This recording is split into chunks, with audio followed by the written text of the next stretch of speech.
2028 English Medium Advanced Level Chemistry. Very successfully we are going on with all of this Unit 1 theory, and up to last week we finished the hydrogen spectrum. Actually today, before we start the normal theory class, I did a revision, like 1 hour long revision. Just go through that again if you miss any point from the beginning to the date until you done the hydrogen spectrum. Today we started to talk about the dual nature of matter. Dual nature means particle nature and wave nature. Okay, particle nature. What are the evidences to have the particle nature? Evidences are momentum, and then the evidences for wave nature is diffraction patterns and wave interferences. If we talk about these two different equations, for particle nature, matter with particle nature, we use the Einstein equation to calculate the energy. But matter with wave nature, wave equation is this. We use E equals hco lambda or the Planck equation to calculate the energy.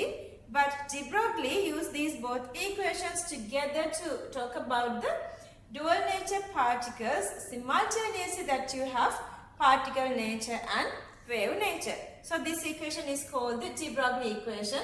Lambda is a wavelength which represents the wave nature. MC is the momentum which represents the particle nature. Then we talked about the differences between matter wave. Differences between matter wave and electromagnetic wave. Matter wave has a mass, so its speed is less, and then the electromagnetic radiation need the medium to transmit, but matter wave need a medium to transmit. Electromagnetic waves, even in this, like in the middle of this the vacuum condition, it can transmit radiation. Okay, then the next part is the atomic orbital. Three-dimensional space around the nucleus, which is having the highest probability of finding an electron, is an orbital. So orbitals, we have this exact shape, size and orientation. For our syllabus, we have 4 different orbitals: S, P, D and F. D and F we need only for a couple of these calculation methods. But shape and energy and everything, we're going to talk about S, P and D. But still, the shape goes only with S and P orbital. S orbital having the symmetrically spherical shape. Away from the nucleus, when the energy levels are increasing, size of the S orbital is increasing. P orbital is having symmetrically dumbbell. Thus again, size is increasing, getting away from the nucleus. And also the energy, if the orbitals with same energy are called degenerate orbitals. Okay, so the S orbital is symmetric and it's 360 symmetry. But for P orbitals, symmetry can go with these 3 different axes, so that we have 3 different P orbitals. Those 3 are Px, Py and Pz. All these 3 are having same symmetrically dumbbell shape. D orbitals we divide into 2 different portions depending on how their lobes are placing. Lobes along axis and lobes in between axis. So anyway, you don't have to, you should not need to know that, because this is out of syllabus. We just need to know that there are 5 d orbitals. And remember, each of these any of these orbitals can accommodate 2 electrons. S can accommodate, so that S orbital can accommodate 2 electrons. Since there are 3 p orbitals, all the p orbitals in p sub energy level can accommodate 6 electrons. Same way, D can accommodate 10 electrons and F can accommodate 14 electrons. And then the next part is the differences between orbits and orbitals. The very first one, orbits are 2-dimensional, orbitals are 3-dimensional. Second one, we can calculate the exact position of orbit. We cannot calculate the exact position of the orbit.